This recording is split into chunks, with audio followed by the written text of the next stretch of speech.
Welcome back to the Stay On Side Football Podcast. I'm your host Christian, and with me, is, as always, is Brody and Chris. How you boys feeling after match day two? Great, but disappointed at the same time. Got a lot of venting to do this episode, so stay tuned. You'll hear that. Brody? Sad, as always. As always this year, I should say. Surely not as sad as Christian. Just like Jose Mourinho, I prefer not to speak.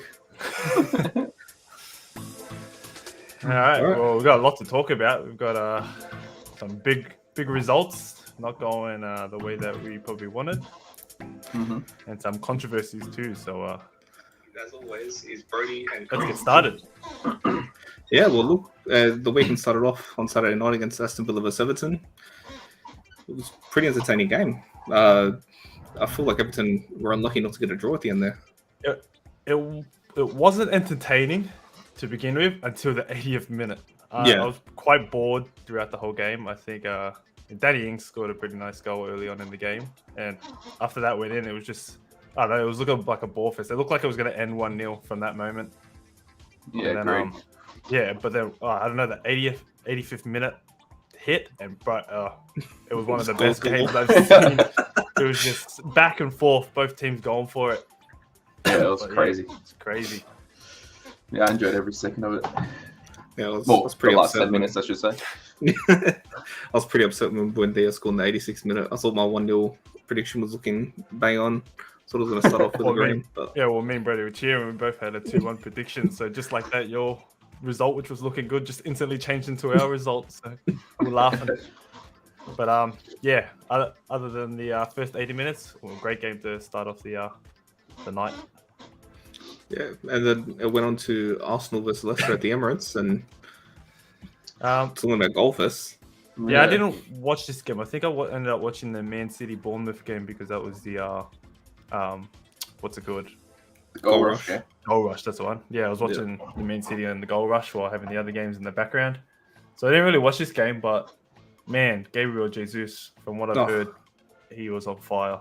Four goal involvement for Arsenal. I think he was involved in all four.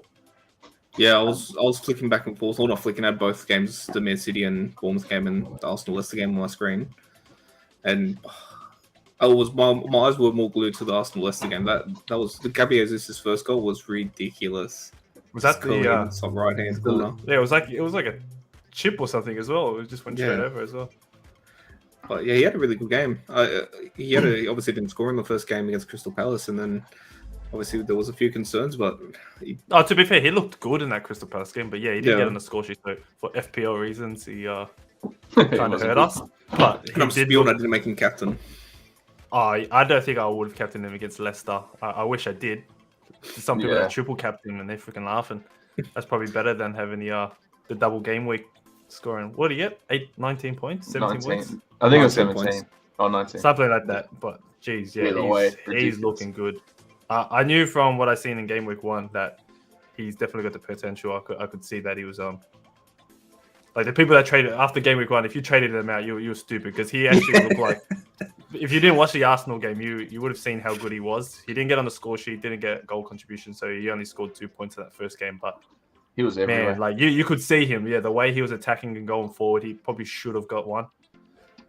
But yeah, so if you traded him out in game week 1, sucks to be you because the way he played in game week 2 was amazing from what I've heard. Yeah. Kind of glad Saliba got the own goal, so that's pretty good. I know they've been hyped. I know he still played good, but the Mbappe of centre backs, they call him. Yeah, apparently. That own goal looks really slow. Like it just looked like everything was in slow motion when it happened. Yeah, so it's good to see him get an own goal. But a positive from like an Arsenal perspective is that if Arsenal scored an own goal previous to this season, they would ignore that player. They would just heads down straight away. So Saliba scores that own goal, and the team comes together and rounding they head up. Yeah, they stuck it. It didn't look like an Arsenal team. That's not an Arsenal team that we recognize from previous seasons. So so good signs for Arsenal. Big 4-2 win against Leicester. So anything you want to add, Brody? I mean, I'm glad I predicted Arsenal would have a great season, and it looks like it's gone that way so far. So definitely loving what I'm seeing, and I think Jesus finally found the system that works best for him. Yeah. Well, I just can't believe. I know it's only 2 games in, but Arsenal are the only real threat on City's title at the minute. Yeah, it's pretty sad. Yeah, that sounds weird. I don't like that. Moving on, we got the 0-0 draw between Brighton and Newcastle. Not much to really go over this game. Yeah, it was pretty. Was it a boring game or was it a good game? Yeah, it was pretty. It wasn't compared to the other 0-0 that night. It was pretty dull. Yeah, wasn't much happening in this game. Yeah, I don't know. I think. What do we predict? Oh, you've got that on the side. That's beautiful. Yeah. 1-0. I knew it was going to be a low-scoring game. I actually thought Newcastle would probably be too strong, but Brighton at home is always a tough fixture. Well, Brighton had a lot of chances. I think it was Brighton's game to win after that. watching the highlights, but Nick Pope was just like a brick wall in goal. You can't beat him. Yeah, it seems like Newcastle are continuing their second half of the season form from last year with their clean sheets. They've already got 2 clean sheets, so Newcastle looking pretty good. But it's not easy to go to Brighton. Brighton, yeah, they're looking with all the players they're missing, they're still looking great. Like what Graham Potter's doing with the team he's got. Yeah, they look amazing. Anything you want to say, Brody? No, do this one, mate. I think I fell asleep during this. Yeah, I like I said, I watched the Man City game. Watched half of the it was after Nottingham West Ham game. So I didn't watch too much this weekend because we had to get up early. But from what I've seen and what I've heard, the Man City game. You can take over this one because, like I said, I was watching the Arsenal Leicester one. So yeah, it was what you would expect. City just controlling the game from start to finish. I think Bournemouth. No, you wouldn't even give them a chance. They had a couple where they went down the other end, but they never looked like they were going to score. I was hoping Haaland would have a shocker. He did pretty well. He didn't score a goal, but he got a beautiful assist early on to set up. That pass was ridiculous. Well, he should have scored. The way he controlled that, he had squared it to him. Yeah, he could have had plenty of opportunities, but I was happy that he didn't because all the people that traded out their Harry Kanes for Haaland would have been spewing a bit, considering Kane triple captain outscored him. Yeah.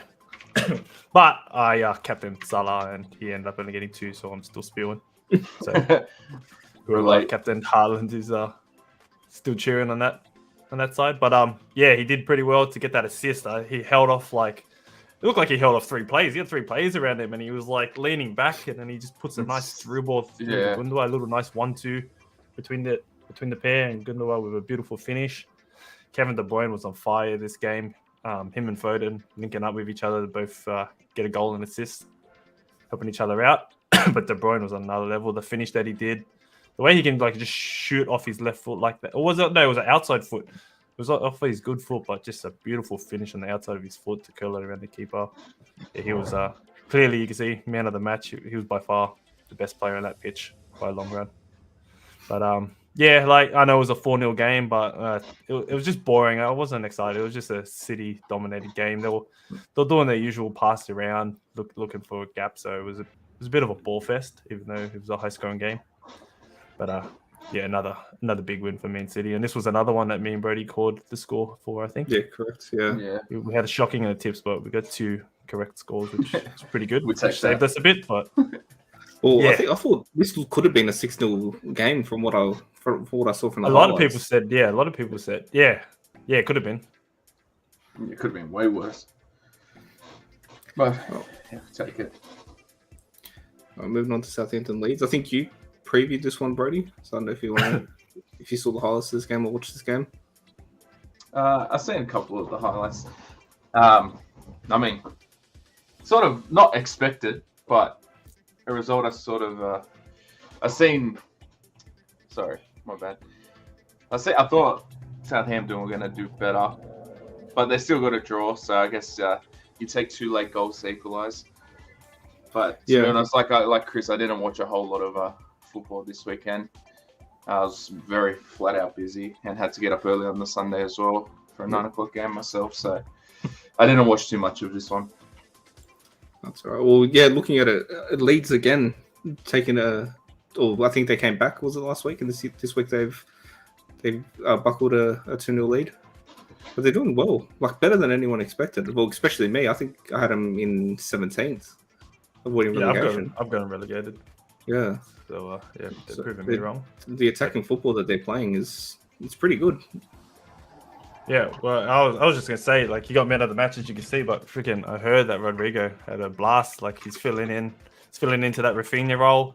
Yeah. I think, what's his name? The old Chelsea boy. I'm always forgetting his name. The striker up front. Bamford. That's the one. Bamford, yeah. Yeah, Bamford's injured now, I think. So Rodrigo might even like play more central too. So yeah, he's looking pretty good for Leeds. So he's a good replacement to fill in that void that Rafinha left. Moving on, another 0-0 game. This one was a bit more exciting from what I saw. You had the Mitrovic missed penalty.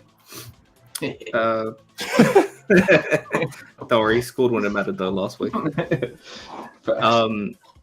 Just another 0-0 draw. I predicted a 2-1 win for Fulham away from home, and I thought they would have got it done after seeing how they played last week. But not much to go on this game. It's pretty. Yeah. I don't really have anything to say because, like I said, I watched Goal Rush, so nothing really happened in this game for it to pop up on my screen. But I don't really want to write off Wolves, but man, they've been pretty disappointing so far this season. I think I've backed them to finish mid-table, and I thought they'd go all right, but they've just been flat all season. Fulham have been looking pretty great, being a newly promoted team. Yep. I think a 0-0 is probably a fair result. So.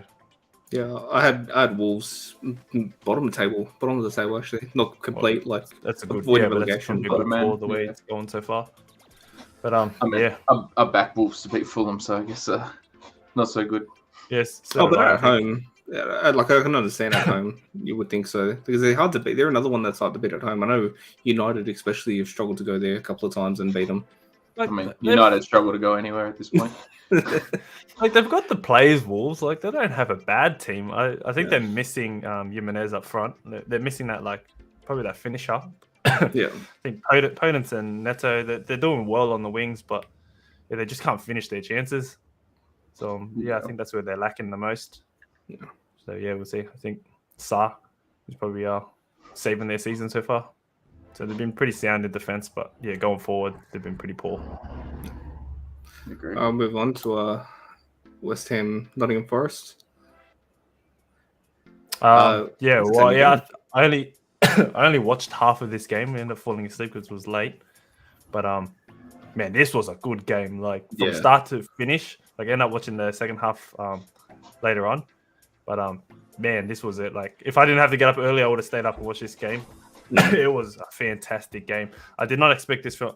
I predicted Nottingham to have an all right season. I still had them bottom of the table. With all their new signings, I predicted them to do pretty well. But after last week, I was like, maybe all these new signings is a bit tough. They didn't have enough time to gel. But, geez, they look like a unit in this game. Like beating West Ham, who are a top 7 club, arguably, in the Conference League. To get a 1-0 win against them is huge. So, and it's not like they did get a lucky goal. It was a very poor goal. I think you can even see the screenshot of it. It comes off Adeyemi's or whatever his name. I'm not sure he's pronounced his name. It comes off his knee. It's just a rebound. It was like a Lingard shot, which was like saved or blocked, and then it just rebounds off the striker's knee and into the net. So it was a pretty sketchy goal, but oh man, it was back and forth attack. It was crazy. It was like a battle of the goalkeepers. It was a great game. Yeah, and like even Fabianski made some great saves for West Ham. So it was a great game. I said to you in the chat as well when watching the game. I think I've wrote off the fact that this was Nottingham's first home game in like almost 25 years or something like that in the Premier League. Yeah. So they're always going to be up for it. The fans were pretty much a 12th man out there. I think you mentioned that last week. Yeah, so in the preview. Yeah. So it was a good call. I didn't think it would have much of an effect. I thought West Ham were going to be too strong. But Nottingham that good this season. They haven't, but they had Man City game week 1. Yeah, but it was a 2-0 defeat. Like it's going to be hard to beat Man City, so you can't really judge them on that. But after this game, you can probably judge them a bit. But I didn't expect this, to be honest. I thought West Ham would probably win this game, not comfortably. I just thought they'd win, but Forest get the 3 points. Still in shock that they got it. We'll move on. I'm not avoiding my club. I thought it was no, we'll keep it to the end. We'll come to it. We've all got a lot to rant about, so we'll start off with Brody's ranting. Oh, you want to go with Brody? Yeah, no, That's it. Honestly, I thought it was such a horrible display. Like horrible display for Liverpool anyway. You know, stats say otherwise, but it's every pass is this far, like this far to ahead of someone or behind someone. The shots were just they'd never look like scoring other than Diaz's ridiculous screamer. But the fact that that's the only goal we could score against Crystal Palace is so embarrassing that I don't know. We're just looking at shambles, and I think that I mean, agree. It's not wrong. James saying Arsenal are better than Man United. I don't think anyone can argue with that at the moment. So, 100%. And then Darwin losing his head. Far out. Yeah, I watched a whole lot of detail on it where he got bullied the whole game and just snapped. Yeah. But you still, he played for Liverpool, one of the biggest clubs in the world. You can't lose your head like that. That's exactly what he wanted, and he got the reaction. Uruguayan in him. Surprised he didn't bite him. 100%. It was such a selfish thing to do. A lot of players are going to be doing that this season, though, to Darwin, especially now that they've seen that he's got it in him, that he can snap. Yeah, he's going to get bullied. So keep. Yeah, agreed. Klopp's going to have to pull him in and say, look, just forget about it. Just keep playing your own game. Not only the red card, he got sent off with a headbutt, which is a fair call. But then he just stood on the field for a good 2 minutes. Like Klopp was on the sideline, like going off at him. Like they're down 1-0. Your team's down. You're trying to push for a win. You get a red card, which doesn't help, and then you're just down on the field wasting time. You should watch some more South American football, Chris. It's a lot like that. They won't get off. They try and reverse the decision. Yeah. Like Klopp's probably yelling at him. You probably can't even understand him. But geez, get off the field. Like your team's down. Like yeah, exactly. And he just kept going, and it just is so embarrassing to watch as a fan that you just like. I just don't understand what he was doing. The argument I want to make for him, he's only young. He's new to the league. A lot of pressure on him. Still, you don't headbutt someone. You don't headbutt someone, man. There's no excuse for it. It's not like this is the first time he's kicked a football before. He knows what he's doing. He chose to be immature and, fall straight into the trap that he wanted. And it cost us in the end. We'll get on to it later with another incident that happened that was dirty with another South American, but you boys know me. I like a little bit of like aggressiveness and dirty play, so I'm waiting for that one. I'm not. Don't think I'm ready for that one, but we'll talk about it. But yeah. Who was the centre back? Anderson, I think. Was it that? Anderson, He's known to be a bit of a shithouse in the back line. But to be fair, he was doing everything right though. Leading up to that. Yeah, he knew what he was doing. So physical on the ball that Darwin was like he had nothing.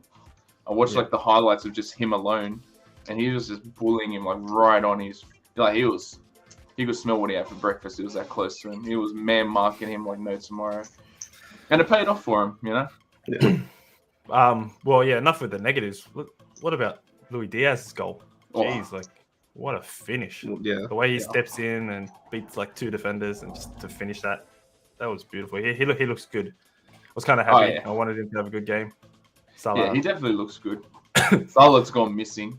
Yeah, I was going to say, what are your thoughts on Salah? I think he had a period of 10 minutes where he was all right, but then he just disappeared for the 80 other minutes.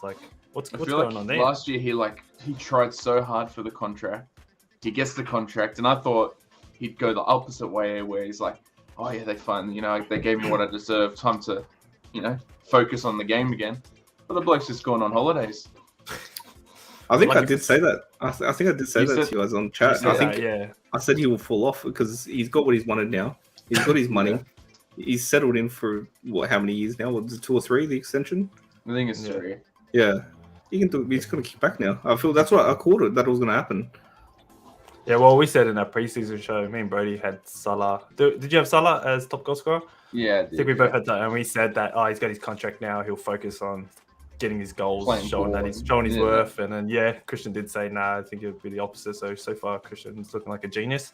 But lucky for Salah, he's got his lucky fixture this coming weeks, so he'll probably score 5 against United. So we'll see what happens there. Yeah, I could eat my words. I shouldn't have said that. No, it does. Just to bring it Before back here we next week. move on, Liverpool have been in a bit of a slump. I know we're only 2 games in, but to get only 2 Yeah, points, but even pre-season, we're in a slump. It's disgusting. yeah, it seems like they've already handed City the title. If Arsenal Yeah, have nothing to say about That's it. how I But, feel. Yeah. What do you think is the root of this bad performance? Like, is it the injuries, the lack of depth? Like, you've got no midfield. Your injury list. The no midfields is just ridiculous. Yeah, well, you've got Thiago injured, Matip, Jota, Firmino, Kanate, Oxlade, Curtis Jones. They're all out injured. Yeah. So, and you're already you never really had that depth in the midfield. You've got 3 midfielders out there. Now you've got no striker. Now you got Nunes suspended, Jota's still out, Firmino's injured, so you don't even have that striker. I honestly don't even know who we're going to play as striker. That's why I'm keen. We'll talk about it later in the episode with the United Liverpool game coming up. But I wonder what Klopp's going to. I wonder if he's going to go to that 4-4-2 that we've seen in the preseason. We're having Salah and Diaz up top because he doesn't really have much of an option, or will he stick with his 4-3-3? We'll find out. But yeah, the injury, the depth doesn't look good. But I also want to bring up: do you think losing Mane is now showing like with how much he meant to that Liverpool team? Do you think, or is it just no way. I feel like we do miss him, but not as much as people think we do. Like, Luis Diaz is more than a capable replacement for Mane. Where Mane was, Mane played striker. Mane was better in a good chunk of last season. Yeah, he did, and he did well. Don't get me wrong, he was great. And then we missed Jota as well. Jota was, he's the one who carried us pre-Christmas. He was the one, and them two alone. Just Jota alone is enough of a missing. Where Mane does play the part where he'd take that spot where Darwin hasn't filled his spot as of yet. It's still early, but I think we do miss him. But at the same time, I think Luis Diaz is more than capable of a replacement. We just need to ensure we can stay injury-free, which doesn't look real good at the moment. New employee at work headbutts someone. He's new. He's not wrong, eh? That's what I mean. There's no excuse for it. You can't do shit like that. Yeah. It's embarrassing. Well, going back to Diaz, I think, like you said, he showed that he can hold his own with Liverpool. Especially, it was pretty much he was the main threat going forward the whole game. Luis Diaz, wasn't he? Yeah. He probably could have had a hat trick, to be honest. That goal just proved he took it on his back, took everyone on his back, and said, "Fuck it, I'm pulling you to the victory," or not even victory. Yeah, and actually, speaking of which, there's something I want to touch on. That he's the only player that takes risks in Liverpool's team. Like Thiago does too, but obviously he's injured. But you always need that one player who's willing to take risks, not just sit around and pass, and then nothing ever happens. We probably, as you can, even if you look at the stats, we control possession but do nothing with it. Yeah. And it's so frustrating to watch. So it's good to see the spark in the team. Well, I think that's what's wrong with Salah too. Like, he used to just take every chance. Like, when him and Mane were in the team, they used to fight each other because they would hog the chances and would not look for the pass. But now Salah just seems like he's looking for the passes all the time. Yeah, I think it's because Salah gets along with the front three now. Where I feel like everyone says Mane and Salah were friends, but they're far from friends. Yeah, they're all competing. Like, it was a good rivalry. What made Salah good. Yeah. Where now he's got no one to compete with, so he wants to share the ball as much as he can, and he really should go back to how he was, where he ripped 6 defenders and score a goal without him trying. Well, before we move on to the United game, I want to ask Christian: do you think? What are your thoughts? Are you happy that Nunes got the red card, or would you rather Nunes be in that Liverpool team coming up to this fixture? I don't know, man. It's because I feel like he would have been up for it. I feel like he would have been up for it, and he would have terrorized us, especially 6'2" Nunes on 5'9" midget Martinez. I know I backed him before preseason, but like when there's someone 6'2" on you, he's gonna get bodied. Yeah. Well, not anymore. Yeah, but I'm probably it's a bit of A, bit of B. I'm alright that he's out, but at the same time, I feel like he would have been up. He would have been up for it. So. All right, I think that's enough for Liverpool. We'll let Brady relax on that one. We'll move on. Moving on with United. Do we have to? Yeah, I think so. Jesus Christ. I don't have anything to say about this game, eh? This was just fucked. This was ridiculous. I could have when De Silva scored that first goal, because I was sitting here on my phone, I was scrolling, just looking up. Nothing was happening. Ball was in play on the left hand side. I look up, I see the shot and see it go through De Gea's hand. I'll tell you, my family and everyone that lives here were lucky that it was 4 o'clock in the morning, because something would have went through the wall if it wasn't. I was fuming so quietly. Oh, like I said to you guys on the chat, it's so hard because I love De Gea, and it's hard not to be biased towards him, but it's also getting harder now to back him, like stand up for him. Yeah. He's been poor for the past 4 years. I'll say since the last World Cup in 2018, his form's just gone downhill. Yeah. Well, yeah, with De Gea, I was gonna say his weakness is, which is I think Ten Hag's system. He needs a ball-playing goalkeeper, and De Gea is not that, and that's his weak point. And I always thought his strong point was making saves and stuff, but the goal that he let in at the start was that was disgusting. And I know he's always good for a near post hit. I don't know. That shot was like 30 yards out. Like the only thing I can say, and look at it, I don't want to sound like an idiot, like an AFT, like Ty from Arsenal Fan TV or anything like that. The sun was in his eyes. Still, wear a hat. There. Yeah, that's just poor. Like he got his hands to it, but to let that, he's good for that. I think there's like a compilation of him letting goals like that in. So, and then what about the second with the? See, that's what I mean. The ball to his feet, like playing that pass was just. It was not on. Didn't understand it. Why did he play? There was more Brentford players in front of him than there were Man United players, and he does a stupid pass. I don't know who it was to. Was it to Maguire or something? It was to Eriksen. It was a poor pass to begin with, anyways. Like you shouldn't have done that pass with the pressure that was there. I just don't understand it. It was a poor pass in your box, and then it was like a poor save. He probably could have saved it, but like you're not gonna save a shot from there. It was I don't know what. Good on De Gea. He put his hand up. He said the loss is on me. So it takes a leader. Like Harry Maguire, your captain. If that was him making mistakes, he wouldn't say that was my fault. Which is your and captain. Again, it wasn't Maguire that came out after the game. It was De Gea. De Gea came out after the game. And De Gea is a captain. Like I'll back him for that. So like he had a shocker game, and I'll praise him for being a captain, being a leader. But yeah, that was disgusting. And I don't understand because I said it during last week's preview. I said I'm worried. I backed the Tuchel draw because I was worried because I saw how good Brentford pressed against Leicester, how good they were. Why would you play it at the back like that when you know like we aren't built like that? Yeah, I think it's just. I know he's trying to implement his philosophy, Ten Hag, but we don't have the players for it right now. Yeah, well, that was a question I was going to ask you. So, I had a question like, what's the issue going on? Is it Ten Hag's system? Do you think Ten Hag needs to play a system that's suited with the players he's got, or should he keep to his guns? No, he has to stick to his guns. Implement his system. Like I know he's trying to get the players that he wants to play his system, and it's not going. We'll talk about the transfers. There's a big list of rumors coming around there, but United can't seem to get the players that he wants to suit his system. So we'll get on to transfers after, but he needs to stick to his guns. He regardless if we get anyone through the door. Is it worth like you've already started the season with 0 points against like not massive clubs? Like you're gonna have harder fixtures. I've been prepared for the past 6 years. I've been saying it since I was in high school. That's how long it's been. That we need to rebuild. We need to start a rebuild, and we need to understand we're in a rebuild. He needs to just implement this philosophy. Forget the fixtures. As long as it isn't terrible when we finish bottom of the table. If we can finish mid-table, implement his system.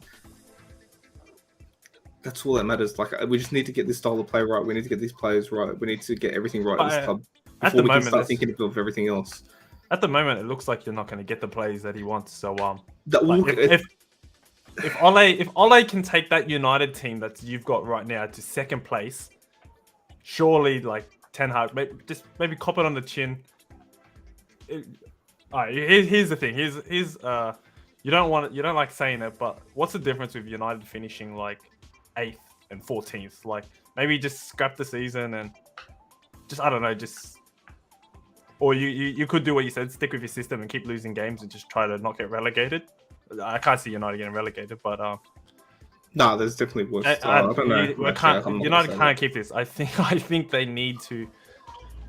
I think they need to change something because you can't keep having players like De Gea playing a system that's not going to work because they're just going to concede stupid goals like that. So unless they get a miracle and get the players that they want in this transfer window, I think you need to revert back. I'm hoping Varane comes back. I'm hoping he's back this weekend because we can't play Maguire.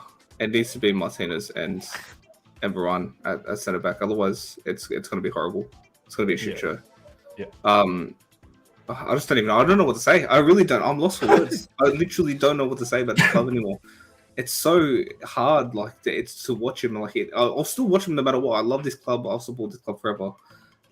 Even if they went down the Championship League, so I'll forever support this club because I love this club. But it's just so hard to watch right now. I just don't even know what to say anymore about this. What's going on with this club? I've been a bit harsh on Ten Hag. I was going to also ask you, do you blame the manager or I'm not going to bring up the owners. I'm not going to bring the Glazers or anything, but are you blaming the manager or are you blaming the players? You've got a good team there. You've got a good manager, but it just doesn't seem like it's working. Who are you blaming more? The players that are in that squad or just the system that he's playing or the team that he's playing? He played Eriksen in a false 9. That wasn't a good move. Martinez playing he is a good defender, but Brentford had some big plays in the team, and you're playing a short centre back who just got bodied on the back post.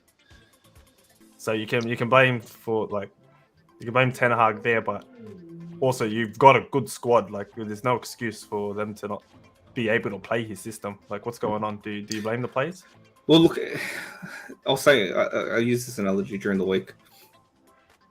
How long can we keep sacking players and blaming players and sacking managers for before you got to start looking at the top? Because if this is a workplace, let's just bring it everyday life. We all work in a company, whatever. How you can't just keep sacking employees, sacking managers, and blaming them until upstairs or corporate start going, "What the fuck's going on?" It's obviously not the employees. It's not. Something's got to change. You got to look higher up. I think the owners know that. I think when they sacked Ole, they were like, "Phew, we dodged a bullet. That's another year. That's putting blame on the manager." That's probably how they think. And I agree with you. I think something needs to change in management. But yeah, you were going to say something, Brady? Yeah, the only thing I seen a statistic thing about them that they always blame the Glazers, right? I'm not saying it isn't their fault, but they sooked for Sancho. Glazers put all the money out for him. They sook for Varane. They get the money for it.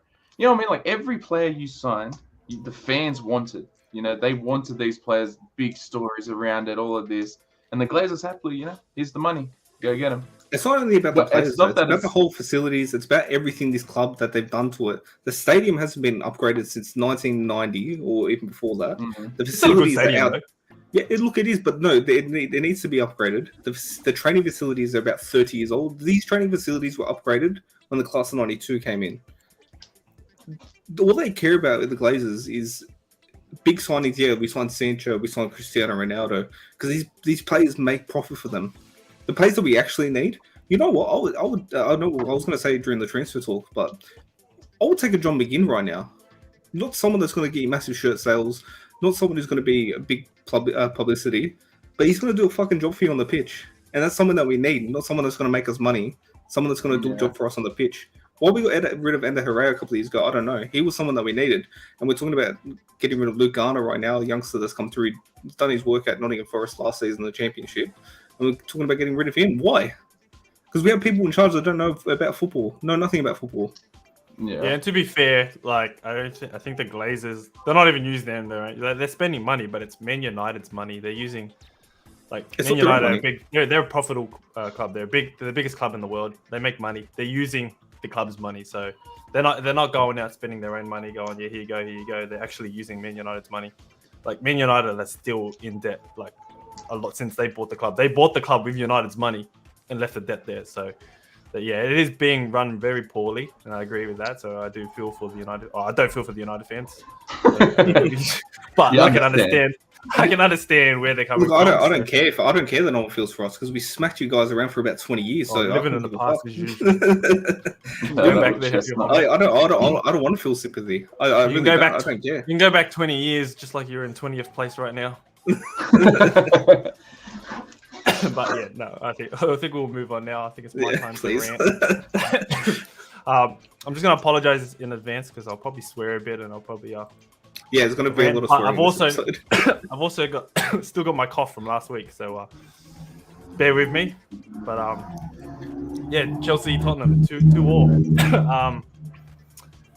If you told me before that we were going to get a draw, I would have been happy. Going off form, I would have been happy. Like Chelsea looked undercooked, Tottenham looking like a champion running team, looking like they can actually have a chance. Probably not, but looking like a top 4 team. But man, I was super impressed with the way Chelsea played this game. I ended up being disappointed with the result, especially like a Harry Kane 96-minute equalizer. But yeah, Chelsea played good. Like the way they played, they dominated. Like to not come away with the 3 points is very disappointing. That's saying something with the form that we've had. Like we looked impressive. Like Spurs looked like they weren't even in this game. But as usual, Chelsea just seemed to slack off and they concede 2 goals.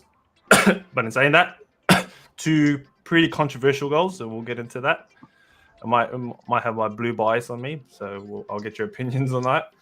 But yeah, starting, I just want to mention shout out to Koulibaly on his Stamford Bridge debut. What a fucking goal! What a volley from. I think it was a Cucurella assist too. So the 2 new boys, their Stamford Bridge debut, linking up. Right, our volley. I think Koulibaly's our solution to our striker issue. Just to be fair, though, chuck him up front. Do that 100 times to him. He's not going to score that. He's not. But man, he hit that sweetly. Like it was good. So he's good for a goal. And like the goals aren't coming anywhere else other than from our back line. Put Reece James up there too. So yeah. and Cucurella just running down the flanks. He's looking good. He's already fitting the team so well. So we did overspend on Cucurella, but I think you should get your money worth out of him. Yeah, pretty happy with this time. I want to see what happens when Chilwell is fully fit. So what happens there? But yeah. So going on with the controversial calls I was talking about. Chelsea up 1-0 early on in the game. First half ends. Chelsea looking good. Second half starts. Havertz makes a run. And I think it's Romero. I'm not too sure. Makes a tackle on Havertz. At first, I thought it was an all right tackle. He does come from behind, but it looks like he gets the ball. But then when they show another angle, and it also looks like he just misses the ball. There's a you could say that he got the ball, but he went through Havertz to get to that ball. So in my opinion, I'm gonna say foul, but I'm not gonna sook about that goal too much because the ref played on, and at first glance it looked like it was a clean tackle, and then 30 seconds later Tottenham go on to equalize the goal. Yeah, the issue with that is it was probably too far for VAR to come in and disallow for that foul. The play was already broken, so I'm not complaining about the Havertz foul, even though I think it was a foul. But Richarlison was in an offside position. I'm not gonna like talk. A lot of people are saying nah, definitely offside. Like from a Chelsea perspective, a lot of people from a non-Chelsea perspective saying no, it's a fair goal. I think I'll side more on the it was a fair goal. I think Mendy had enough time to probably get a hand to it to get the eye on it. He had a little bit of an angle to see where the ball was coming from, but still, Richarlison. You could say that Richarlison does affect him. In the Premier League, half a second means everything. So I can see from like a biased side why we would complain about that. But yeah, I'm not angry about certain calls in this game. There's one certain call that we'll talk about, we'll get to. But the thing I'm angry about, and I don't want to be the sook that always blames the referee, but it's the referee. Like Anthony Taylor, you guys know how much before this game even played. Every game I see that he refs, I will talk shit before the game even starts, and he does something controversial. And there's people saying that it's like, nah, he's not biased or anything. Yeah, maybe that's true. He is a perfect. He's not a bad referee. He's a good referee. But when he referees a Chelsea game, you can't tell me it's a coincidence that he makes this many bad calls against us. Like There's a foul. Yeah, like when I sent you a video. It was a 3-minute video of just the big games. Like it's bad. Like how? Oh man, like you can understand why there's petitions going out. Like for him, like you can see why we're complaining. Like if this was in this game, if a different referee was in charge and made these calls, I probably wouldn't be ranting right now. I would have been like, yeah, we're hard done by, but referees make mistakes. And yeah, Anthony Taylor makes mistakes, but to make this many mistakes against us, not for us, you can argue there was a play where Cucurella stomps on Romero's foot. But I know it was a bad stomp, but he was making a run, and it was kind of like simultaneous. He didn't have eyes on the play and like stomp. You could say it is. In slow motion, it looks bad, but in just normal motion, it looks like he was just running and makes contact with the player. But yeah, to have this many bad calls from the same referee, it's always him. He's in charge of a Chelsea game. There's something bad that happens. I can go. I'm not going to talk about all of the past games. If there's an argument and I bring up certain points, then yeah, I'll bring it up. But yeah, he's had some bad calls. Well, I think I sent it to you during the week. I think it was last week on Friday or Thursday. I took a screenshot on the EPL app and I said, "Oh, look who's playing! Look who's in charge of." If this wasn't like the second game of the season, I haven't been pumped. I probably would have been like, I'm not watching this game. It was a Monday. It was a Monday 1:30 a.m. game. 1:30. Yeah. 1:30. I got up to watch it like on a Monday. So if this was later on in the season and I seen Anthony Taylor refereeing this game, I probably would have just slipped through it. I didn't want to, but being this excited for a game like this, even though Chelsea was off form, I was glad that I stayed up because I was happy with the way Chelsea performed. But man, same old referee causing the same old issues. I'm actually fed up with this guy. Like I don't want to see him referee another Chelsea game, man. It just feels like there's an agenda against Chelsea when this guy's in charge of our big games. So for the people viewing and they haven't even seen, like I've been ranting on already and I haven't even explained what happened. Chelsea go 2-1 up from a Reece James goal. It was an unselfish pass from Sterling, who Reece James finishes goal. We're up 2-1. Tuchel runs down the sideline, punch in the air. It felt like we won because we were dominating this game. We're up 2-1. Like Tottenham probably shouldn't have got their first goal. It was just a lack in defense. And a couple of fouls, offsides, if you want to argue that, but we won't get into that. I already spoke about that. We're up 2-1. We're looking good. It feels like the game's done. Like we're like Tuchel's running down the sideline, punching in the air. It actually looks like we've won the game. Game goes on. Then comes 7 minutes added on in the 95th minute. Tottenham get a corner. Ball comes in. Cucurella in the penalty box. Anthony Taylor, only 5 yards away from this incident. Romero grabs a chunk of Cucurella's hair and rips him down. The game plays on. I think they don't score off that play. I think it's saved. But that should have been... It gets saved for another Tottenham corner where Harry Kane ends up scoring the equaliser in the 96th minute. In saying that, we should have got a foul. Anthony Taylor's standing right there. They're in the middle of the box, the penalty spot. He's 5 yards away. You can't tell me he doesn't see it. Doesn't make a call. Arguably a red card offense. Even if you don't want to say it's a red card offense, how does he not see that pull? There's people pulling on jerseys and a referee will call a foul. Like, not just little tugs. He's pulled to the floor from his hair. And he ignores it, and then they end up getting another corner and scoring. So we don't get the free kick. It should, in my opinion, it should have been a red. But you can argue that it won't be a red. Definitely a yellow card. Would have been a Chelsea's free kick. We would have just played the ball out. The game would have ended. But nope. Anthony Taylor, as he does, shuts his eyes. If it was the other way around, 100% he would have caught it.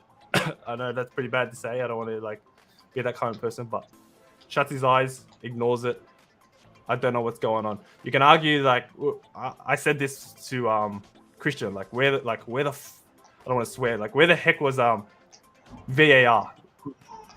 You can argue that to me it's a red card offense, so VAR can get involved and he can get red carded. Why didn't VAR get involved? I think they had the same view as me, Chris, and I don't want to wind you up again. I want to hear your thoughts. Look again. If you're not going to say it's a red card offense, no. I said I won't blame you guys during the week. it was definitely a foul. It was definitely a red card. But it's definitely a red card. So why can't VAR? Don't have long hair. Yeah, that's stupidly long. You can't. It's bound to happen. You can't say that. Of course I can.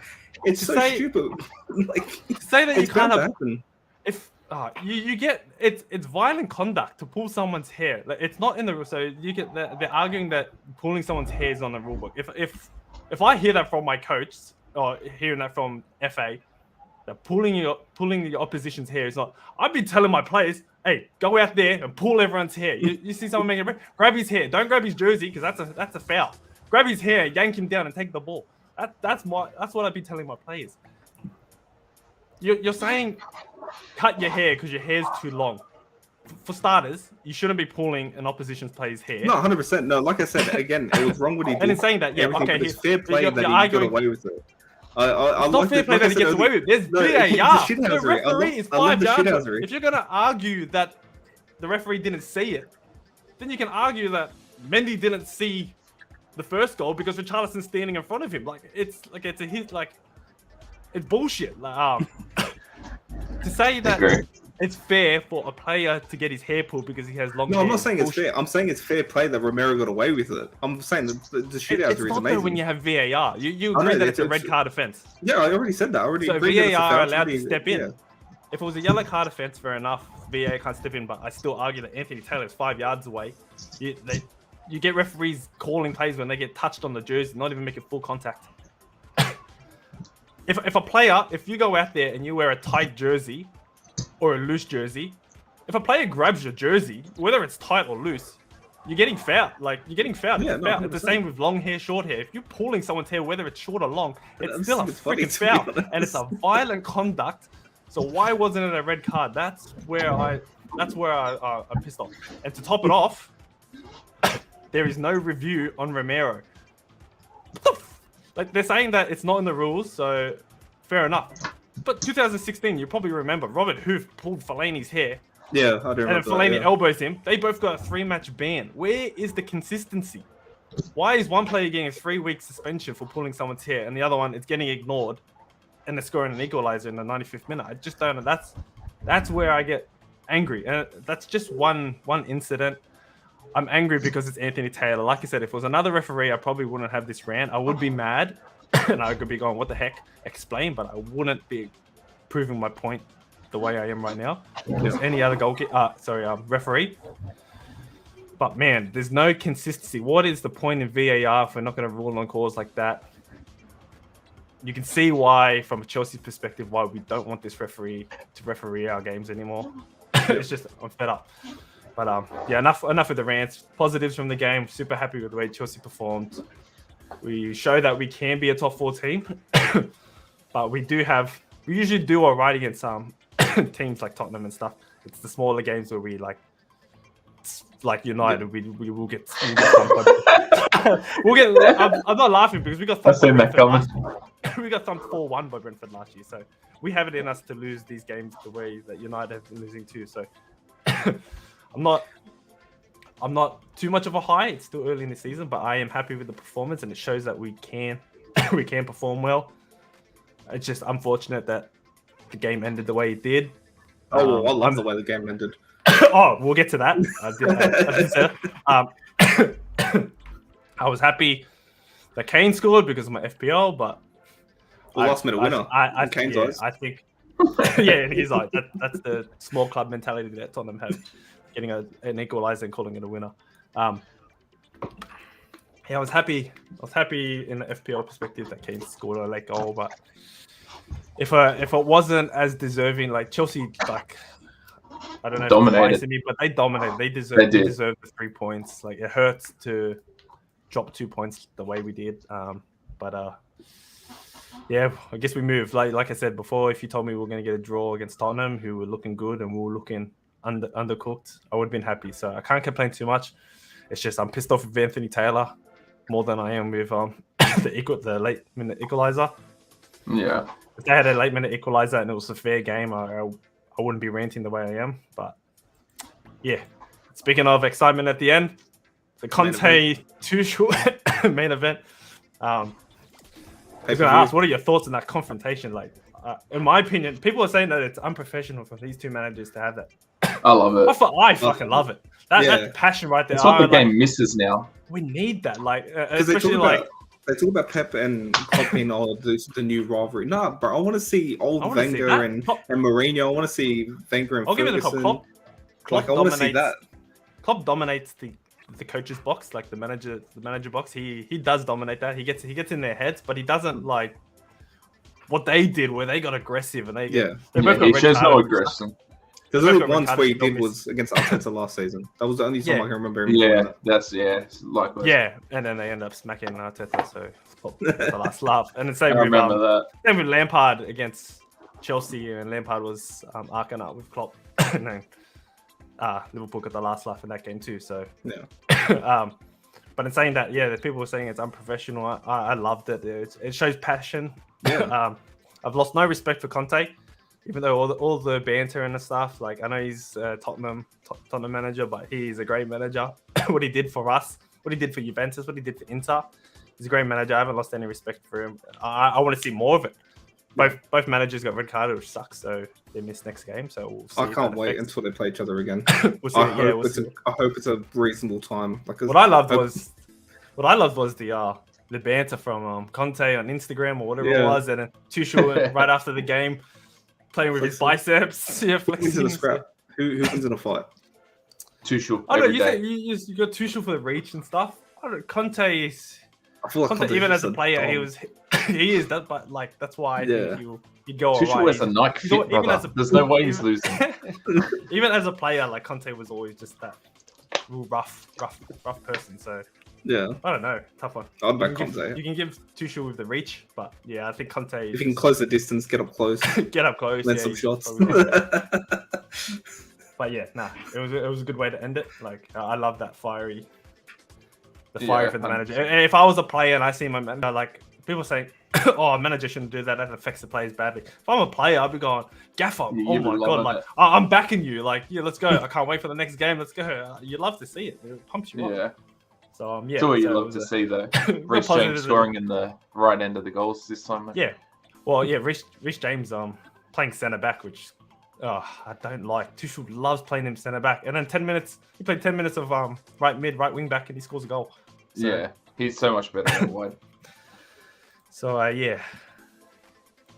look with the up Brentford relegation is coming. Bob the Builder couldn't fix Man United.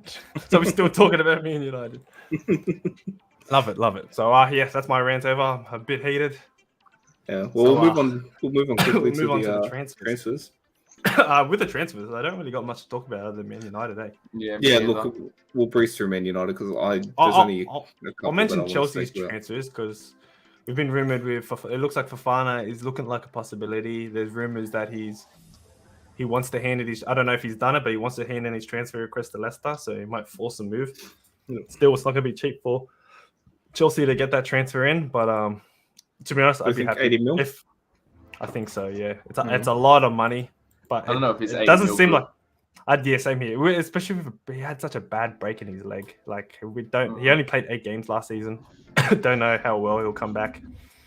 But I would love a Fofana to fill into that spot. So I'd be happy. Seems like Todd Bowley is just throwing money. Like he doesn't care. Apparently, we're not going to get affected by FA financial fair play. FFP, yeah.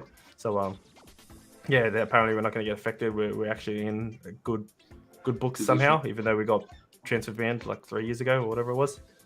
Another one was we signed one for the future. I'm going to probably butcher his name, but I think his name's Cesare Casadei from Inter Milan, 19-year-old midfielder, I think. I don't think he really he didn't play game for Inter. Yeah, I don't think you have a say. I think there's what I love about Todd Bowley, and I'll probably talk about this later in the season, probably when the window's closed. He's done well in the he's done well with this for our club. He's brought in Sterling. He's looked great. Cucurella, we spend overs, but he's looking amazing. Happy with that signing. And Koulibaly, another one. I know that he's old, but another great signing. I know we've lost a few in the window, but that's kind of not on the new. Oh, it is in the new ownership, but it was more of the ban from last season. What's it called? Whatever. with Roman Abramovich. So that kind of affected us with all the outgoings. But he's done well, and he's made signings for the future. It's not only for the now. He's made 3 big signings for now, but he's made 3 signings. He's got Slanina, a young goalkeeper who's one for the future. He looks pretty good. He's still on loan with Chicago right now in the MLS. And then the young, I think he's a midfielder. I'm going to butcher his name, but I'm just going to call him Chukwueze. I think his name is. Yeah, so we're signing all these young prodigies. So he's thinking about the future, not just now. I love what he's doing. When he first came in, it seemed like, oh shit, we've just lost all our money losing Abramovich. Like, don't think Todd Boehly will spend. We think he's gonna just use Chelsea for profit, like American owners. It's what you feared, but he's come in Chelsea, and he's just spending.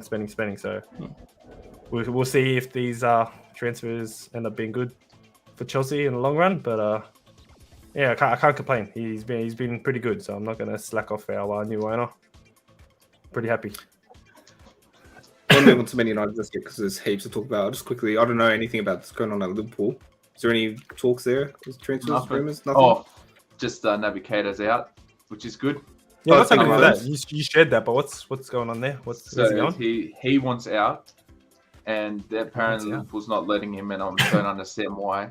Other than the fact that we have no depth at the moment, which makes sense, but he's so bad. Like, I don't rate him at all. Why would he want to leave? Surely he's first bench option there. I know surely he fills in for Thiago now, unless Milner fills in. No, I think it'll be Elliot, wouldn't it? I feel like Elliot would be the. Elliot's been playing in the wing. First option. Elliot's been like right wing. Like even Cavallo's been playing in the No, but I think with Thiago out now, I think it will be Elliot moving into the midfield. Okay, yeah, I probably would rather Elliot. Milner's been playing good, but I don't think he can play 90. He's more of a better player coming off the bench. It's just, well, I know you don't like Naby, so. I feel like he's just wasting many chances, so I'm happy if he goes. But it's not for Liverpool to get rid of another centre mid. Like, you're depth in the midfield. That's the reason why they're saying no to him going. He wants out because he's not going to get playing time. Even with all the depth issues, he's still not getting playing time. Where do you want to go? Well, let him go then. Hey? Where do you want to go? Or he's linked to Leipzig? Somewhere in Germany. Isn't that where he came from? Or did he come from Salzburg? Yeah, I don't know. He came from Red Bull Club, yeah. Oh, he's getting confused though. Yeah, I don't send me. I would assume if he was from Leipzig, I got Timo Werner back. I got Timo Werner back and Naby back. They're building their own team together. And we'll see where that goes. Yeah, with Liverpool, still nothing about Bellingham. I think that's next season. It was trying to put a swap deal for Keita, but I tell you what, that's a very unfair trade. I'll take it, but it's a very unfair. They put it forward, but it won't happen. Yeah, I don't know. Like, it looked like because Liverpool were going hard for Tchouaméni, and then Tchouaméni just did a U-turn out of nowhere and went for a thing. And usually, like clubs like Man United, when they lose a transfer, they're on to the next one. Like, it was weird that Liverpool didn't have a backup plan to Tchouaméni. It's like they were really confident they were going to get Tchouaméni, and then when he did a U-turn, Liverpool were just like, we'll wait till next window. Yeah, so literally, I haven't really heard many rumors. They didn't think we were going to have injuries, which I guess plays a massive part. I don't think as well that Bellingham I don't think Dortmund would have let Bellingham leave this summer anyway. After losing Haaland, they were going to lose 2 of their biggest players. That's fair. Yeah. I think that's not even next window, next season. 2 transfer windows from now. So yeah, I think so. Yeah, that would be a good signing though. Yeah, I hope so. I think he wants Liverpool too. So yeah, it's good for us. Well, he's a Liverpool fan, wasn't he? Yeah, and he already came out saying he wants it. So. Any other transfers from the Premier League? I know there was a couple, but I can't really think. I've been living under a rock a bit this week. Yeah, me too. We'll probably get back to it. Hosamoa linked to Nottingham Forest. Big signing. I seen I don't know, Kera from PSG, the centre back, the German. Yeah, he's going to West Ham. I think that was a full transfer. I don't even think it's a loan, so that's a good signing by West Ham. I think maybe they'll drop Zuma, so he stops kicking cats. 100%. 100%. So we'll see what happens there. I think he can play right back, left back too, so he's very versatile. So, all right, well we'll kick off with Man United, and Man United's transfer rumors have been so big that we've made a graphic for it. Got half a year. Look at all though. That's a full team and a bench. Oh, Jesus, they're going in hard. Yeah. So I'm not gonna go through every single What one. are the of odds them. to even get one of these players?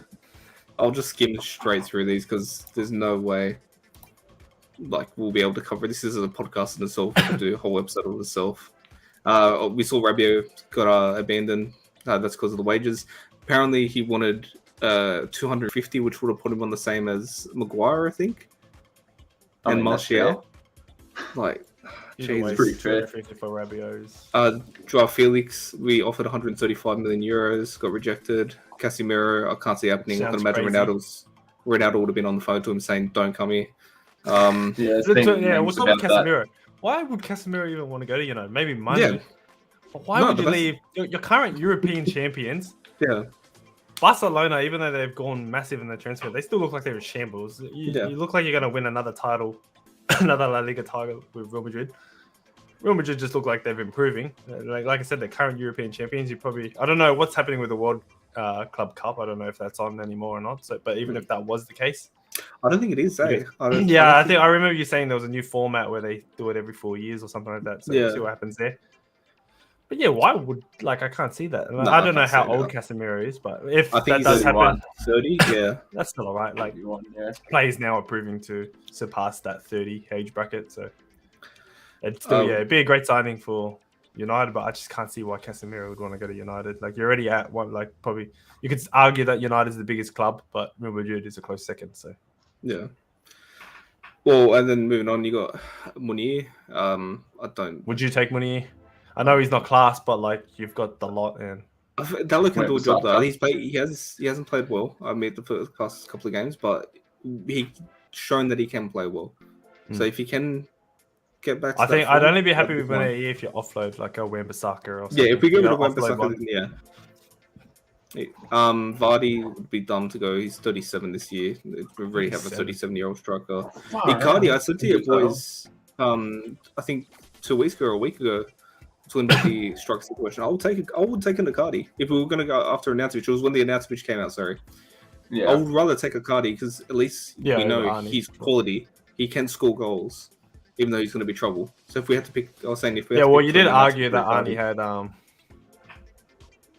like a bad attitude. Icardi has a bad attitude himself. So yeah, and Icardi can score goals. So if we're going to have to pick between them two, I'd rather. I definitely would pick Arnie. Well, that's going anyways. The Arnie. Yeah. So. Dembele, I don't think that's happening. Yeah, Dembele's not going to happen. He's just re-signed. Aubameyang, I think he's more likely to go to Chelsea. Morata, nah. Sommer, I saw Sommer would be signed as a backup. A backup Sommer? I'd play him over. I'd play him over De Gea every day. Switzerland, like he's a great current form. Great goalkeeper. Griezmann swap deal for Ronaldo. I can't see that happening. Pulisic on loan. I did say to you boys I would take Pulisic on loan, not as a permanent. Hudson-Odoi, I feel like I haven't heard his hype since like 2019 or 2020 when he first broke through. He's trying to get a move to Bayern a couple of years back. Ziyech. You think 2021. He's still 21 years old. Yeah, he's still young. He's been around for that. Like he is class. I'd actually be upset if he left. I don't want him to go. I want him to go on loan. Yeah. I'll be upset if Chelsea's hold him. If it was a loan, I don't want him to stay at Chelsea. I know Tuchel loves him because he's very versatile and he can play anywhere. Yeah. But he needs that game time. Like he's a wasted. He's got the talent, but he needs game time. So I don't think he doesn't want to get loaned out. I think he wants to transfer.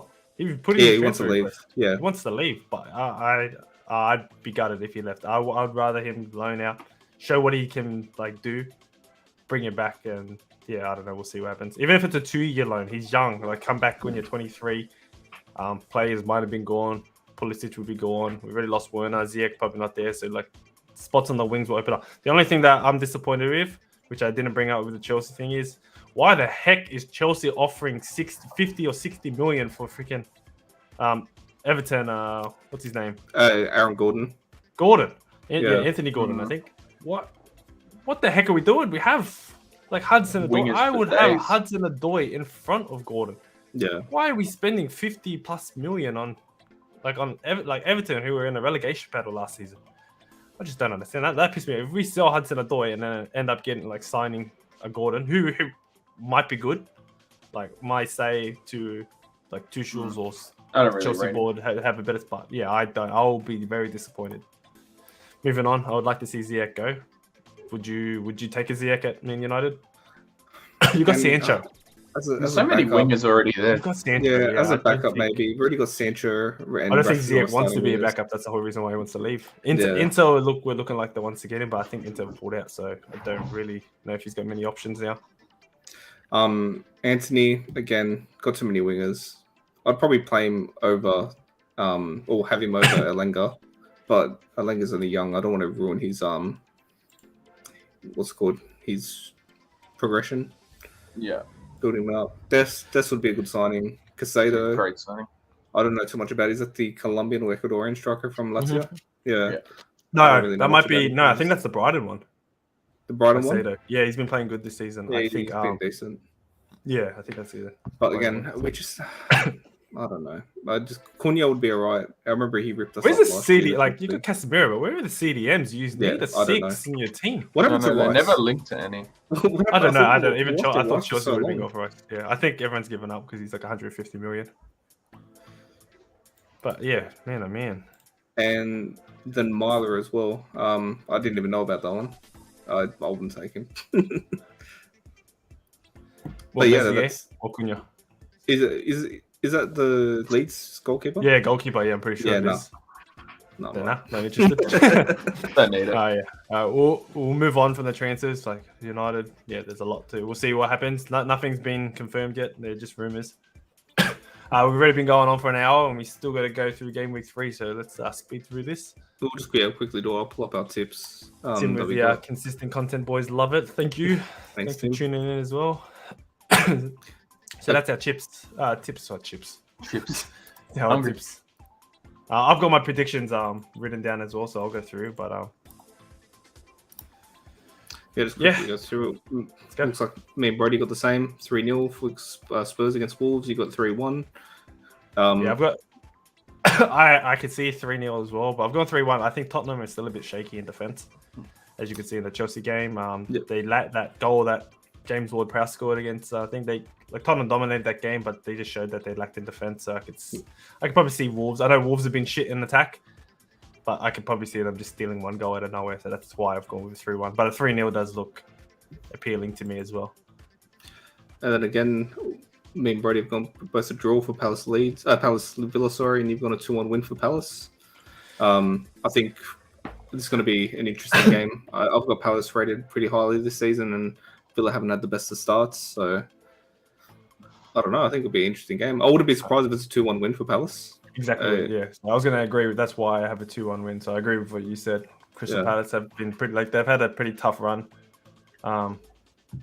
in fixtures. I think. But yeah, I can see them. Villa they just haven't impressed me. Pre-season, I was hyped to see Villa, but they just haven't impressed me. So yeah, Palace have been looking. Yeah, they've been looking all right, and I can see them stealing a win against Villa. Everton versus Forest. You guys have gone a 1-1. I've gone 2-1 Everton. I'll let Brody take this one. Reasons for a 1-1. I think Forest are better than Everton at this point, but I think Everton have enough to stay in the game, not to win though. I don't think Everton are good enough to win. I think if this was if it wasn't at Goodison Park, I probably would have gone with a 1-0 Forest win. But I think Goodison Park, they might steal a draw. I think it's a case for both teams this season where both like Everton and Forest are going to rely massively on their home games, getting points at their home games because they know they can't do it away. I think that's why I've gone Everton. I think they'll be better than Forest. Forest will struggle away from home, and I think Everton are obviously going to be strong at home. So, very cool. Everton. Fulham Brentford. I've gone 2-2. Chris went 2-1 Brentford, and Brody's gone 3-1 Brentford. You're really back at Fulham, hey. Damn right I am. And they're doing well, so I can't argue. Brentford have been proving me wrong. I had them I had them staying up, but I had them battling relegation. And they've been great so far this season, coming off a massive win against United. I think they'll be too strong against the newly promoted Fulham, even though Fulham haven't been doing that bad themselves. So I don't think it'll be an easy win, but yeah, I've got Brentford to win this one 2-1. So move on. Leicester Southampton. I've gone 1-0. Chris, you've gone 1-0. Brody's gone 2-0. You back in Leicester hard there, Brody? Yeah, I mean, Southampton's not exactly a great team. So I think Leicester after last week will come back and they'll hit back. Vardy will score a double. Yeah, that's fair. So I can see why you've gone. Christian's going with a 1-0 win. Yeah, what you said. I think both teams are both pretty poor, so it was a tough one to call. So I just went safe and went with a draw. So I couldn't really pick someone standing out. Then we got Arsenal versus Bournemouth. Me and Chris have gone a 2-0 win. Brady's gone 4-0. So Brady's still riding that Arsenal bandwagon. Thinks he's going to smash. I don't blame him. I would. Yeah. Against Bournemouth too, who are a newly promoted team. Like they did come off a good win. I can't remember what was their result last week. 4-0 against City. 4-0. Oh, that's right. That's City. Yeah, you can't really judge them off of a City game. Well, to only get beat 4-0 at the Etihad, that's yeah. They didn't do too bad. Like so that's why I probably went with it. So it doesn't make much of a difference, to be fair. Yeah. Arsenal look firing, but yeah, I can see him getting comfortable. I can see it being a dominant game. Yeah, but I can't see them scoring that much. Yeah. Leeds versus Chelsea. You've gone 2-1, Chris. Brady's gone 2-0. I've gone 2-2. I think Leeds are going to be another one this season where at home they're going to be dangerous and the attack football that they've been playing. Did you have Leeds in the relegation zone? No, I had them 17th. Doesn't mean they can't pull a couple of points here and there. Yeah, I don't think it'll be against Chelsea though, personally. I wouldn't be surprised. Leeds have shocked me this season. I've got to admit, they've looked alright. There is a rivalry between Leeds and Chelsea. There's a hatred there from like the don't ask me, I wasn't born there, but the FA Cup game or whatever it was back in the day, and the hatred's just stuck with them since. So there is a bit of a rivalry there. So it's never an easy game against Leeds. Both teams pretty. Oh no, I can say both. One team, Chelsea, poor in attack, Leeds poor in defense. Yep. So it'll be like opposites fighting. So, but yeah, I just think after Chelsea's performance, they're going to be hungry to get that win, considering they dropped 2 points against Tottenham later on. I think Chelsea will squeeze the win. It won't be easy, but they'll squeeze the win. Yeah. And then me and Chris have gone a 1-0 win for West Ham against Brighton, and Brody's gone 0-0. So you're predicting that West Ham is still going to be struggling? Yeah, 100%. Especially against Brighton. Brighton are so good for clean sheets, so I think it's going to be a boring ass game. I can say Sanchez is a good goalkeeper for Brighton. So yeah. Well, and I just can't blame Brody doing anything. Can't blame Brody. Like West Ham 0. Like who would have thought that they'd be on 0 points 2 games into the season? I know they had Man City in the first one, but you think they would have at least got a point against Forest?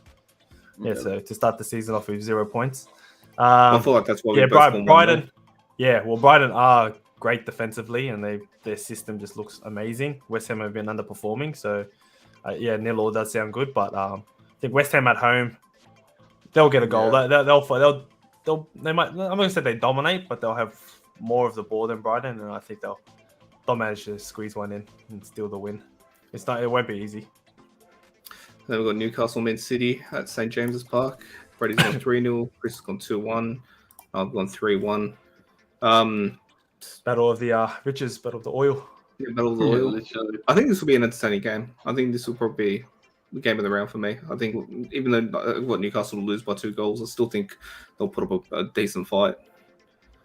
I still think I don't know. I think City are just boring. Like they're a great team, but I think they'll dominate possession again. They'll have 65 to 70% possession against Newcastle. Like Newcastle aren't a bad team. They defend really well. Yeah, so I don't know. I couldn't really predict the score of this game. I think City are too strong. That's why I've gone with 2-1. I think Newcastle might steal a goal because like City like to play forward. So I think Newcastle will be quick on that counter. So I gave them 1 goal. That's why I've gone with the 2-1. I think City will dominate possession, even though you look at 2-1, you go, oh, close game. I think City will win this comfortably, but yeah, I could see Newcastle stealing one. I'm surprised that Brody's gone over 3-0 because he's back Newcastle this season. I have against everyone but City. I think, like you said, City are going to be boring, hold the ball. They're going to score goals when they feel like it, and then it's just going to end. That's how I see it, personally. Yeah, I can see it.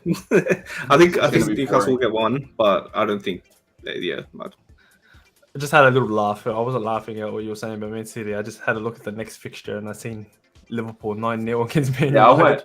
I went safe this one, you know. Went safe. Only 9-0? What's wrong with you? Yeah, nothing crazy. Not feeling good about Liverpool? Yeah, I don't know. This one's hard. Going off last season, a 4-0 win and a 5-0 win. Both teams look shit. Just gonna say that. But I think Liverpool look less shit. Who would have thought though? We're a This polished sentence: 20th Manchester United versus 12th place Liverpool. I know it's only 3 games into the season, but still saying that sentence is ridiculous. Relegation. I mean, 12 doesn't sound crazy. bad. What's crazy is that if but mid-table Liverpool, who were in the Champions League last year. Hey, you can't say that. If United win, they jump in front of Liverpool. Yeah, that's true. It's a relegation battle. This game. This is probably the biggest relegation battle we're ever going to see. Yeah, you can't write this off. Both teams are looking pretty bad. It's considered a derby match. Both teams hate each other. Anything can happen. But in saying that, what we seen last season could be another 9-0. Yeah, I've got 3-0. But again, it's the same as if we're coming up against Man City, if we're coming up against Chelsea, like a rivalry match against Leeds, like it just doesn't matter. I feel like a derby day goes out the window. It doesn't matter how bad the teams are performing. I think they're all going to be up for it. I'm hoping that they can be up for it. I'm hoping that Ten Hag... You said that last year, and then I did say it last year, and I'll say it every time. It doesn't matter. I don't care. It's the same. I think we saw it in La Liga last year with Barcelona, Real Madrid. Barcelona having one of the worst seasons, and then they pumped Real Madrid like 3-4-0 at the Bernabeu. True. It doesn't matter when you go into a derby match, but. Again, I have the 3-0 loss here for Man United, but I don't know if I would even be happy. Like, of course, I'd be happy being Liverpool, but it just pavers over the cracks of the issues we have going on at the minute if we do. Yeah, but one win is all you need for the morale and the team to. Yeah, one win is all it takes. Yeah, just one win and the morale just lifts. Like there's. The issue, I didn't bring it up. I forgot to bring it up, but I was going to bring up the Ronaldo, him being in the news all the time. And Ronaldo came out and said that's all fake news. But just that news, I was going to say, do you think it affects the other Man United? He said he's going to do an interview in 2 weeks. Yeah, why are you waiting 2 weeks to do an interview? Do it right now. Go on Instagram Live, pull up your phone and be like, look, this is all bullshit if it is bullshit. Going to go speak to Sky Italia and say how much he loves his old club, Juventus. Yeah, I was gonna say, like, I don't know if that plays a part, like all this media of like is in their head. So maybe I don't know. A win, especially against Liverpool, a win could just. I'm hoping that we can beat them because they have a lot of people out. They've got Thiago, Nunez, Jota, Firmino. Yeah, so it's probably the best time. Can I say? Yeah, it is. But in saying that, it's a United team that would looks shocking. Yeah, and I've gone with a 2-0. So it's still a pretty convincing win by Liverpool, but not as bad. But this depends on what Ten Hag does, and I don't know. He's a great manager, and I've backed him, but I've got no idea what he's gonna do. So I think if Man United actually play defensive, they've been playing forward. Like Brentford countered and killed them on the counter attacks because United were pushed forward, and that was Ten Hag's mistake. I don't think you would do that against a Liverpool team. So we'll see how well they defend, but they just don't look good defensively too. So if Liverpool are going to hold the ball and just keep attacking, United aren't that team to hold them out. So yeah, I don't know. We just have to wait and see. I'm keen for it. I'm scared. I'm keen. I'm everything. I'm still going to get up. I'm excited. Yeah. It's a Tuesday 5 a.m. game, so right before work. So we'll get up to watch that. So yeah, who knows? Yeah, so that goes for our game week 3 predictions.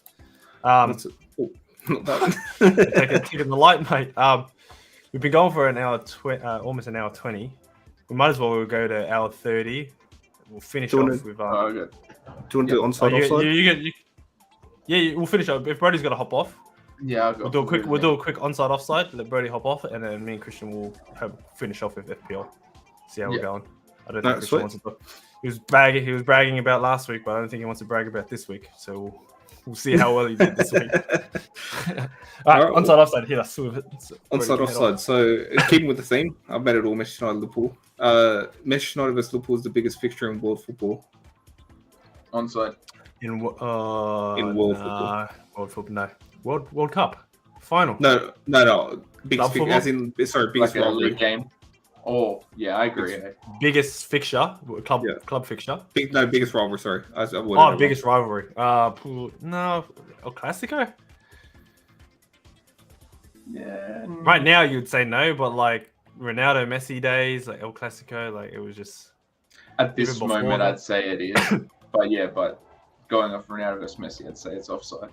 I mean, like, statement, but now I'd say it's onside. Slight disagree. Yeah, It's like You a got, VAR call. Well, for me, Rangers it's- Celtic. yeah, I was gonna say for me it's offside because there's rivalries around the world with like Rangers Celtic, Boca River Plate, and Barcelona and Real Madrid that don't even have to do with football. Some of them, it's all politics that's going on, religion. But one of the biggest reasons is that Rangers and Celtic have beef and a rivalry there is because of religion itself. Yeah, and same with and then with Barcelona and Real Madrid, it has to do with Barcelona representing Catalonia and Madrid versus representing Spain. So there's a lot of for me, Manchester United Liverpool's not that big. For me personally, it would be Rangers Celtic would be the I think biggest and fiercest rivalry. With United and Liverpool, you've had an awesome United team 10 years ago. A shit Liverpool team. Now it's a great Liverpool team and a shit United team. So you've it's never always had been like that though. Yeah, you've never had two great teams teams at the same time. So if you had two great teams clashing, then you'd be like back like you had your Arsenal versus United, like that was they've been bigger fixtures in this one. I know the two clubs and their names are probably the two biggest in the Premier League or in English football. I won't say Premier League because Liverpool slack there. But I'll say slightly agree. It is a big rivalry, but no, there's others that are probably I'd put too many to say it's actually. Yeah. Next one. All right, next one. What Sir Alex Ferguson did with Manchester United will never be topped. What Sir Alex Ferguson did with Manchester United will never be topped. No, well, if Liverpool get the one that quadruple last season, that would have topped it. But but over a 20-year period. I mean, if I feel like if Klopp stayed 20 years, yes, but I don't think he'll stay that long. So how many years has he been there now? 3. 5, 6? No, he's been there. You say 3. He's been going good for 3 years. It's been there for a bit. All the plastic fans don't remember. They only remember when Liverpool started winning. So what? 6? So that leaves 14 years to win 12 more league titles. So I'll agree. I'll say onside, but in saying that to the competition, like I'm not slacking off that Man United team and Sir Alex Ferguson. Yeah, you can help, bro. I'll finish this one. Boys. Thank you. Catch you later. I'll talk to you. Yeah, go on. The competition back then is not as competitive, so it's I don't know, man. But you can't say like it was Arsenal United who was competitive back then. Chelsea 2005, you've won a cup, like it was.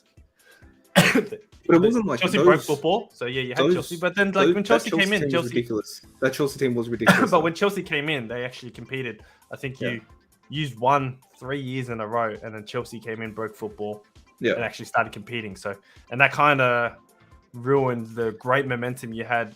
But there was other good teams. Like Newcastle were a really good team in the 90s. Leeds were a really good team in the 90s. Yeah, they were great, but you wouldn't.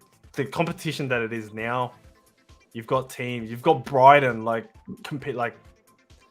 got from 1st to 20. You've got teams that can beat anyone, and you didn't really have that back then. So, but I will still stay on side. I think Sir Alex Ferguson is the GOAT. So I'll stay on side, but only slightly on side. VAR check. Lines closed. I'll stay on side, but I'm not going to go. If Guardiola did stay at City for 20 years, he could probably match what Sir Alex Ferguson did. In the but Premier League. If they don't win a Champions League, it's the money. Yeah, that's what I was going to say. It's always going to be that he had the money. United were the biggest club back then, so he had that. But he helped build them to what they were. Yeah. Pep just he didn't build them. He just bought whatever he wanted. So he was playing football. So I'll say onside. Slightly onside though. And then last one, and I'm sorry Brody's not here for this. We won't see Liverpool winning the league again for another 30+ years. Onside. I would love. Nah. You know what? Nah, not 30 years. Before we know something happens, but I do think it's going to be once a while. Klopp, I think we can kind of see it. They're going to start. So, and I think you and me spoke about this before. I don't know if we did it on stream. I said it on preseason. We did. Yeah, I think we did mention this. and you can already see a slide. I know we're only 2 games in. Liverpool is still going to be a top 3 side, but you can still see that decline. They don't spend like other clubs do. You can't compete if you're not going to spend like the other clubs do. And now you've got Newcastle in there, who are going to be a top 4 team in the next 5 years. Yeah, exactly what I was going to say. They don't like you can't. It sucks to say, but you can't be a top team if you're not going to spend. And I think Liverpool did great, and they brought in these. They had a great system, and I think Chelsea are trying to copy that. They just went statistics. They brought in these players. They spent 80 million on Van Dijk and stuff, but like he's been solid. They got Salah, they got Mane. They haven't spent huge for all these players, and they've just been pure class.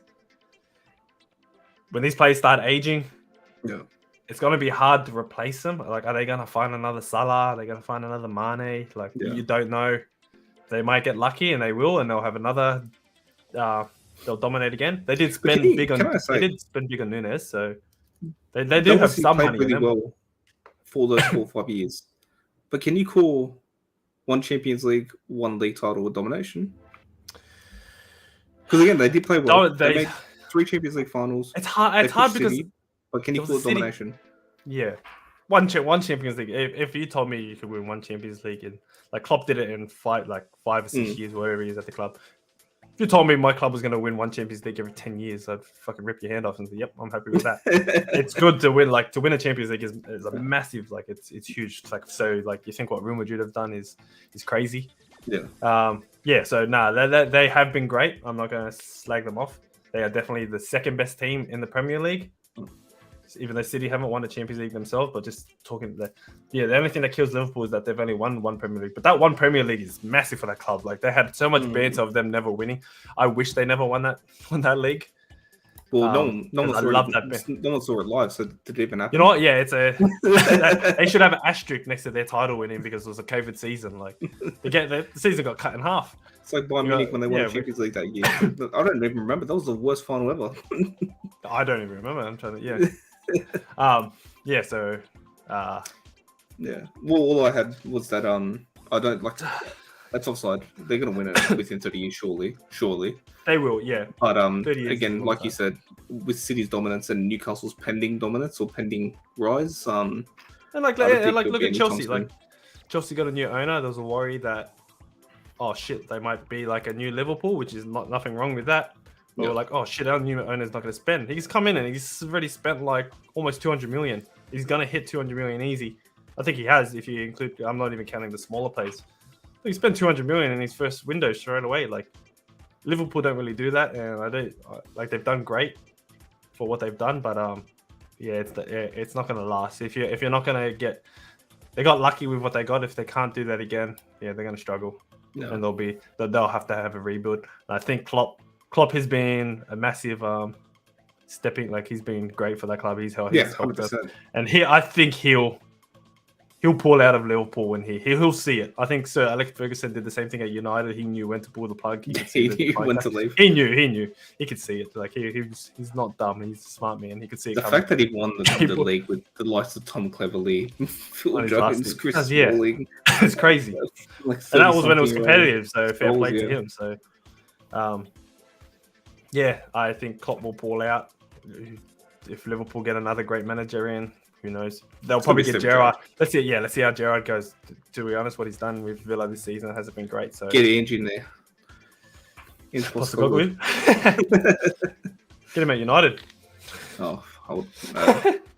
No, I wouldn't. I wouldn't want him. Not in the Premier League. Give Love Ange, a couple of years. The 30 years. They'll probably win one. But they'll probably win one in the next 5, for all we know, before everyone's gone. I can't say it. I can't say City, especially with how long they've competed. City are great, but like it's not like Liverpool have been dominated by City. They've like finished like 1 point, 2 points. This the year that's now I'm getting confused. But like even when Liverpool won it, they got 99 points. That's a crazy, and like for City to be on their tail. And in the same way where City got like. I think City end up getting 100 points and Liverpool were on their ass or something. It was like that's when Liverpool had 99 points and City had 100 or 101. Like that's crazy. Like for that standard, like You could win the Premier League back in the day with 70 points or 80 points. Like Arsenal in their invincible season, what did they have? They had like 72 something. 70. Yeah, it was really low because they had a lot of draws. But that's what I mean. Yeah. You could win the league undefeated with 70 points. And these guys aren't winning the league with 99 points. Like, it's crazy to think that. Yeah. So they're a great team. And like City have killed them. And it's hard to beat them. But something happens at City. They have an off season. And like Liverpool are probably still the second best team in the comp, even though they're struggling this season. Yeah. I'd still have them as the second best team. So, yeah, fair play to them. So, like I said, yeah, they'll definitely win in the next 30 years. Yeah. But not many. I can see a decline happening pretty soon and pretty badly. All right. Absolutely. Well, beautiful. Let's finish off with FPL. We FPL. won't spend too much time with this. I'll This just is a big quickly episode. We actually show my team. Or pull up the leaderboard because There not you go. that one. I went terrible. I'm down to third. Where is it? Yeah, so pretty pumped me. in the head-to-head. Yeah, So that was- you even lost to the average. The yeah. average was 57. Had a terrible week. Let's see, dropped down from first. Yeah, you're still winning because you got the big win. But I told you that triple captain saves you. It wasn't that. It was literally because I had Pope and Perisic on the bench. and Oh, everyone yeah, that was the thing, yeah. So you brought in Ramsdale. So who did Arsenal have? That was a big call. Yeah, I Playing regret. Ramsdale against what's it called? Leicester. Leicester. But yeah, that's what I'm gonna back Yeah, him probably again would. this week. Yeah, you would. I think Arsenal actually have a good form. I'm actually thinking of bringing in. I know Zinchenko's price is going up. I What's he need gone an up to? Arsenal. I need an Arsenal defender. He's got 0.2. He's gone up. I thought he had Yeah. 0.1. Well, I think Perisic has gone up. Yeah, So he makes it an issue for me. Perisic went up or went down? he I thought he went down. Oh, He Kulusevski. was. Oh, you Oh, said it's Kulusevski. Yeah. He was 7.5, I think. He's not 8.1. Yeah, I want an Arsenal defender, and Zinchenko looks good. The only thing I'm worried is when does Tierney come back, and what happens there? Does Zinchenko Or go if he to continues midfield, on this or does form, he- he's been doing alright. I'd have him in front of Tierney. Tierney's great, but like Zinchenko is just he's looking like pure class. So Yeah. I want to bring him in, but his price adjustments kind of hurt me. So I kind of need to work my way around it. Yeah, I actually did pretty good this season, but I freaking captain stuff before the Liverpool Palace game. My team was looking great. So if you look around, like Neto was the only one that didn't score the best, but he ended up getting the clean sheet points. So he got 3 points. So I can't complain too much. So he was the worst out of them. And then I had Salah as captain, Trent and Luis Diaz, and I was like, oh my god, I'm going to score massive this week against Crystal Palace. Yeah. And just They were shocking. Like, thank God for Luis Diaz with that beautiful goal to save me a bit. But Captain Salah, who got 2 points, which hurt me. Like he wrecked my great week. But still, 85 points. I think I've jumped to first in our other groups in the Escol Park in the IFT group. So pretty happy with that. So, yeah, he took my spot. I was first. Yeah, well, at least we're doing the Stay on Side Boys proud. Let's keep that dominating the other podcast groups. But yeah, with this week, if you go back to my team, I don't know if it shows you my transfers yet. No, I think it's just the points. I've dropped Neto to the bench. I'm thinking of trading him, maybe cashing in some money. So he's 5.5 at the moment. Might cash in and get a 4.5. And then make another trade next season for him coming. Because I think, who do Wolves got this weekend? I think they got a pretty hard fixture. Spurs. So yeah, I've dropped into the bench and I've traded Trippier, who have City. I think Newcastle, if you click on their fixtures, they got City, someone, then Liverpool. So they got they got Wolves, the Wolves is probably all right, but I've traded out Trippier for Cucurella, who's pretty good. So I think like a game. I'm hoping Chelsea get the clean sheet against Leeds, but you never know. Like Leeds are a good going forward. But yeah, I've gone with Cucurella. The only thing I'm worried about is when does Tuchel come back. So we'll see what happens there. How was he out for? He's back. He played game week 1. Yeah, that's what I meant. When he said he's out, he's all right, but he's just not match fit. I think he played a behind doors training session with Hudson-Odoi and stuff. So he's fit. He's just not match fit. And like Cucurella has been on form, and it's crazy how well Cucurella's just adapted to this Chelsea team. But yeah, I'm just worried. Rich James. I see you brought Rich James in too. So the only thing I'm worried is that Tuchel's going to play him as centre back. So that's the only thing I don't like. But he still scored a goal He still scored a goal against Tottenham which saved us. Yeah, but if they get the clean sheet, even if he doesn't score, if he plays centre back and Chelsea get the clean sheet, like you can't complain. He'll play 60 minutes. Yep. So yeah, I think that's about it. So hopefully we can get another big week. So I've gone with 5 at the back this week. Yeah, so what you've got as well. Yeah, so we'll see. I'm how we worried go. about Bailey. I don't think he's going to play. A lot of people have traded out Bailey. Has he dropped in price? Yeah, he's dropped by one. Yeah, he dropped because I know a lot of people have transferred him out. Who they got? Crystal Palace. It's just because Aston Villa have changed their formation, so he's lost his spot now. Danny Ings is playing. They're playing 2 up top with 5 at the back or whatever it is. 5. I'm tempted. I'm tempted to just put Gameweek in there, or Wilson. Just hope they score. Well, I said, I backed. I hope they don't score because I have Edison and Cancelo. Yeah. But I back Newcastle to get a counter attack. I can see a Wilson. Well, has Saint Maximin been playing? Not sure. Yeah, I'm not too sure. So yeah, he has. I don't know. I just feel I feel like I say Maximin or a Wilson will just counter a real high pressing. Will counter a high pressing Man City team.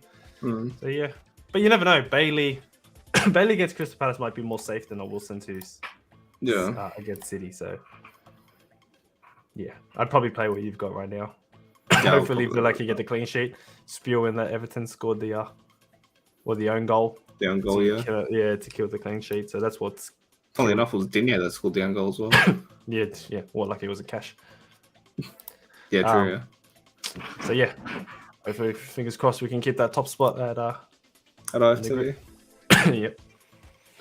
All right. Well, that was a pretty good episode. We tried to skim through the Game Week 2 previews, but I think our rants, it was just such a big, such a controversial, such a eventful Game Week 2 that it's been such a big episode. So thank you everyone for joining us. Love having you here. The support is great. James had 90 points for Arsenal undefeated season. Oh, was it 90 points? I thought it was less than that. Oh, well, we've got the facts in here, so thanks for the update. Yeah, I thought it was less. I thought it wasn't that great. I thought some clubs scored more. Because I thought they had like a heap of draws. I don't think it was that much. Yeah. Well, anyway, still to go invincible is crazy. Yeah. Let's not talk about it too much. They bring it up enough. Yeah, we don't. They live on that, but they don't have a European Cup, so sucks to be them. It's Chelsea 2, London 0. Thank you everyone for coming past. And let's hope for another event. It was a crazy week. We love the Prem. How good is it to have it back? So we have another great one. We'll probably we got Tottenham versus Wolves this weekend. Yeah, as a 9:30 Saturday game. We didn't cover the Villa Everton game, so we'll see how our schedule's going. That's probably a pretty good game. So we might have a pre-game show for that one, and we'll probably go more in depth with the United Liverpool game since that's the game of the round. Yep. So make sure you hit that follow button, hit that subscribe button, and if you're here, hit like. Like I said, thank you. So keep up to date. You'll get the alert where we go live for those random streams. As always, thank you, Christian. You want to send us off? Yeah, thank you for joining, guys, and make sure to stay on side.